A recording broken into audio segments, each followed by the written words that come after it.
Untuk mengetahui kondisi terkini di Kota Pekalongan dan juga pasca ditutupnya sebuah swalayan, kami sudah terhubung dengan Wali Kota Pekalongan, Bapak Sailani Mahfud. Bapak, selamat siang.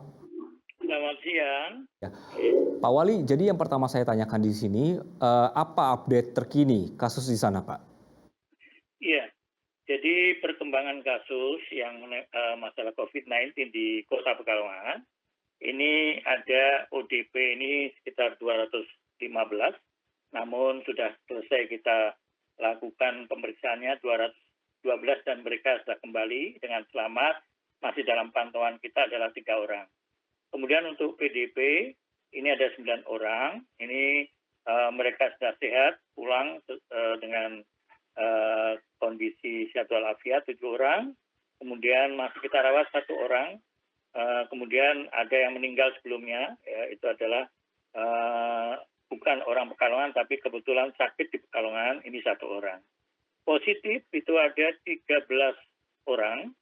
13 orang ini semuanya 10 orang ternyata bisa kita selamatkan dan sekarang sehat walafiat sudah pulang ke rumahnya.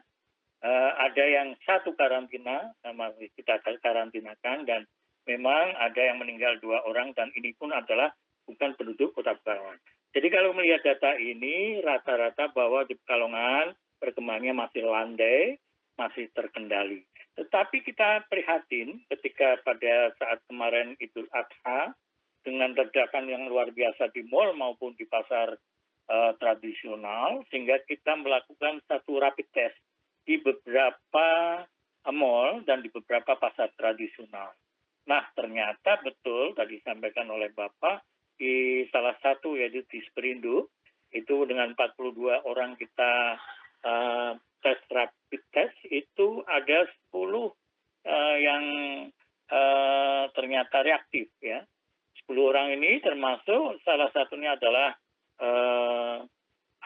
beberapa adalah karyawan, kemudian para pengunjung, ya, para pembeli dan semuanya. Dan ini mengkhawatirkan kita semuanya. Akhirnya pada kemarin itu untuk Superindo memang kita tutup.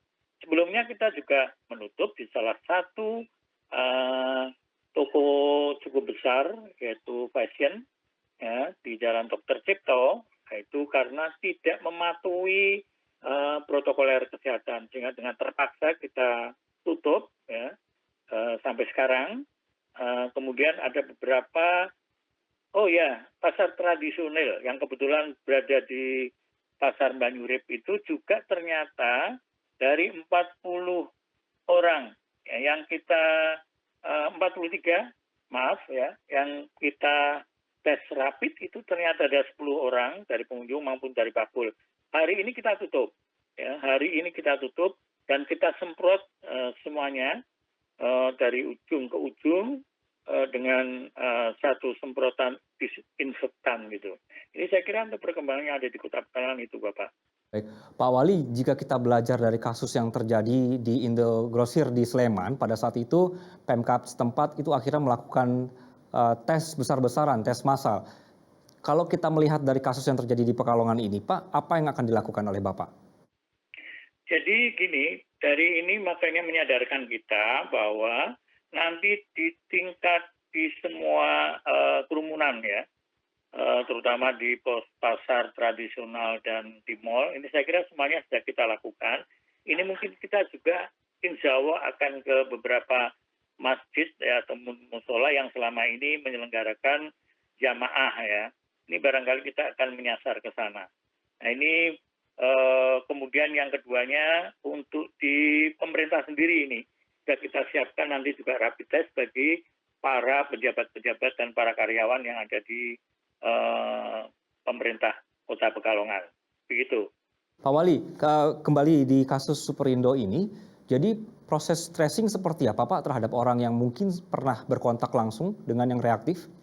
Ya, jadi ini sudah mulai kita identifikasi dari mereka yang terkena, baik itu dari pengunjung maupun dari karyawannya.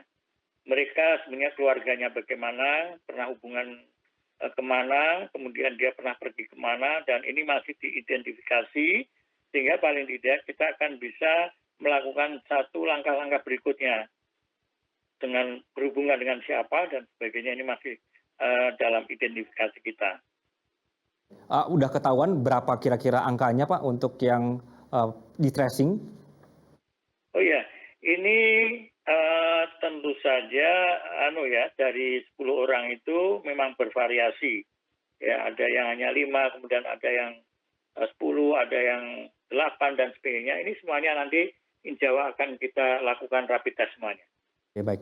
Pak, pertanyaan terakhir saya, jika melihat adanya kasus ini, kemudian juga ada yang bandel tadi Bapak bilang ditutup juga, kemudian dilakukan tes juga di pasar, sudah siapkah Pekalongan untuk new normal, Pak? Iya, untuk itu memang Pekalongan tidak menerapkan PSBB juga. Tetapi ada satu, karena bagaimanapun juga Pekalongan ini adalah kota pusat kegiatan di Jawa Tengah, di Pantura khususnya. Jadi baik itu dari Kabupaten Pekalongan, Kabupaten Batang, dan Kabupaten Pemalang ini untuk ke mall-nya, karena semata-mata mall ini ada di kota Pekalongan ini lebih banyak semuanya ke Pekalongan. Jadi saya yakin betul bahwa ledakan yang luar biasa di kota Pekalongan itu adalah bukan semata-mata adalah penduduk kota Pekalongan. Nah oleh karena itu ya, kita memang akan mensikapi apakah ini orang-orang yang datang dari tetangga-tetangga kita ini nanti akan bisa kita isolasi gitu. Nah ini masih dalam kajian kita. Tetapi langkah yang pertama ini adalah bagaimana kita melakukan tes rapid ini semaksimal mungkin untuk kota Pekalongan sendiri gitu. Oke. Pak Wali, tapi belum dijawab pertanyaan saya, siap atau tidak nih Pak untuk new normal nih Pak, Pekalongan? Untuk new normal ya, saya kira siap juga karena sudah banyak keluhan dari beberapa orang tua termasuk anak-anak yang sudah semakin lama di rumah, mereka juga butuh aktivitas kegiatan dan sebagainya. Ini saya kira siap, tetapi tentu saja kita harus disiplinkan, kemudian kita harus lebih banyak sosialisasi, kita lebih banyak memahamkan kepada masyarakatnya dengan disiplin untuk melakukan distancing protokoler kesehatan ini. Baik, baik. Pak Wali, terima kasih atas waktunya di siang hari ini Pak.